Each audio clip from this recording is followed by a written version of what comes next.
భారతదేశంలో హిందువులకు వ్యతిరేకంగా హిందువుల్ని పూర్తిగా అణగదొక్కడానికి ముస్లింలకు పూర్తిగా ఫేవర్ చేసే ఒక చట్టం వక్ఫ్ బోర్డు చట్టం.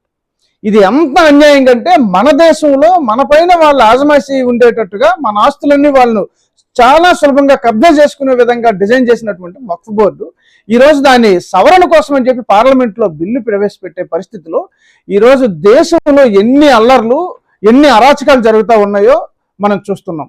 అంతేకాదు ముస్లింలు ప్రత్యక్షంగా బెదిరిస్తూ ఉన్నారు. ఇటు రాష్ట్రంలో ఉన్నటువంటి ప్రతినిధులతో కానీ అటు కేంద్రంలో ఉన్నటువంటి ప్రతినిధులతో కానీ వారి యొక్క బెదిరింపు చర్యలు చాలా స్పష్టంగా బయటకు తెలుస్తూ ఉన్నాయి. కానీ ఈ మీడియా దాన్ని ఎక్కడ కూడాను బహిర్గతం చేయడం లేదు.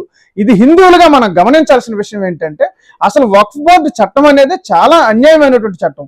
మన దేశంలో దేశ విభజన నుంచి వాళ్ళు పాకిస్తాన్గా పోయినప్పుడు మనం హిందుస్థాన్గా ఉండాల్సినటువంటి పరిస్థితి ఉంది. దీన్ని ఆ రోజు చాలా మంది వ్యతిరేకించారు కూడా. అయినప్పటికీ కూడా దుర్మార్గంగా ఈ యొక్క వక్ఫ్ బోర్డు చట్టాన్ని ఆ రోజు పెట్టారు. అలాగే 95లో మళ్ళా దీన్ని సవరణ చేశారు. కాంగ్రెస్ గవర్నమెంట్ లో పూర్తిగా ముస్లింస్ కి ఫేవర్ గా చేసినటువంటి చట్టాన్ని మనం ఎట్టి పరిస్థితుల్లో కూడా అసలు రద్దు చేయమని చెప్పి మనం డిమాండ్ చేయాల్సినటువంటి అవసరం ఉంది.